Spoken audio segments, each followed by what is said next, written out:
اس میں امریکہ کانٹیننٹ کا تو نقصان نہیں ہو رہا ہے, واشنگٹن یا نیو یارک کا نقصان نہیں ہو رہا, وہ تو ریجن کا نقصان ہے. لیکن ادھر جو ہے I don't know how IRGC is calculating. 3 چیزیں لڑائی میں جو دیکھنے والی ہوتی ہیں, ایک تو آپ کی کیپیسٹی کتنی ہے, مٹی کی ایبلٹی, وہ ان کی اپنی کیلکولیشن ہے. دوسرا سب سے زیادہ امپورٹنٹ ہوتا ہے کہ ریجنل انوائرمنٹ کیا ہے.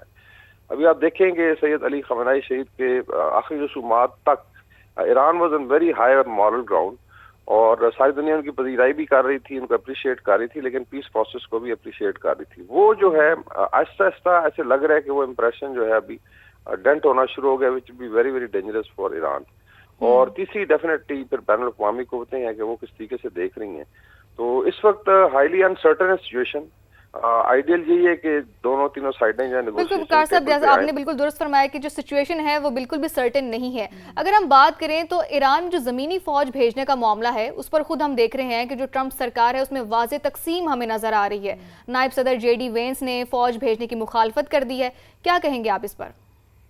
یہ دیکھیں اس میں اتنا فیوریبل بھی نہیں ہے جو انوائرمنٹ ہے کہ وہ لینڈ کریں فورسز, یا جس طرح ہے کہ یہ کرگ آئلینڈ پہ قبضہ کریں یا کوسٹ کے اوپر اسالٹ کریں. کافی مشکل ہے. پہلے بھی بات ہوئی تھی کہ 3 بڑے رینجز ہیں ایران میں, 70-80% ماؤنٹینس ہے, اور فوج بھی ان کی لینڈ فورسز تو کافی زیادہ ہیں. ابھی IRGC اور بسیج کو ملائیں تو یہ آئی ڈونٹ نو ملین میں بنتی ہیں.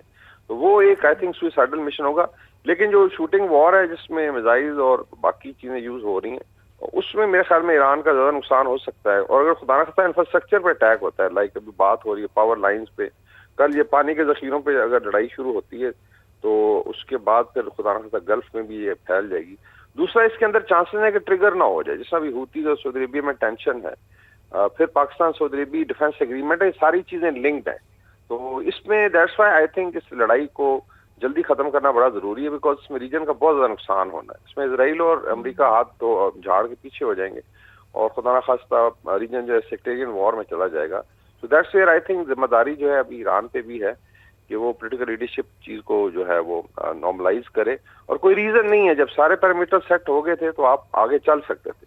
یہ کوئی اسٹریٹ فائٹ نہیں ہے, it can destroy the entire region. And that's why I think اگر JD وینس صاحب ہنٹ کر رہے ہیں ٹاکس کی طرف, تو اس طرف جانا چاہیے. باقی ہر رجیم میں ہاکس بھی ہوتے ہیں, ڈوز بھی ہوتی ہیں, اٹ ڈپینڈس کہ کس انوائرمنٹ میں کون زیادہ پاورفل ہے.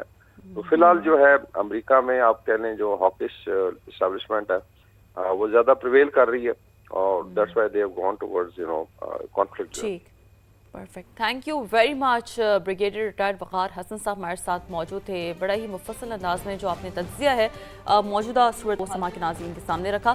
چہروں پر مسکراہٹیں بکھیرنے والے لیجنڈ مزاحیہ اداکار اختر حسین المعروف البیلا کو دنیا سے رخصت ہوئے 22 برس بیت گئے ہیں.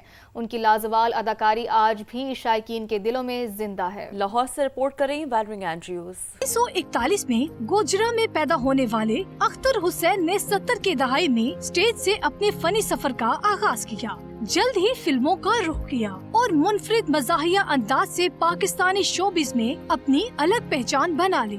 البیلا نے 215 سے زائد فلموں اور بے شمار سٹیج ڈراموں میں اداکاری کی. امان اللہ کے ساتھ ان کی جوڑی برجستہ مکال میں آج بھی یاد کیے جاتے ہیں. 16 جولائی 2004 کو دل کا دورہ پڑنے سے البیلا لاہور میں انتقال کر گئے, مگر ان کا فن اور مسکراہٹیں آج بھی پاکستانی سٹیج اور فلم کی تاریخ کا روشن باب ہے. ویلرنگ اینڈریوز, سما, لاہور.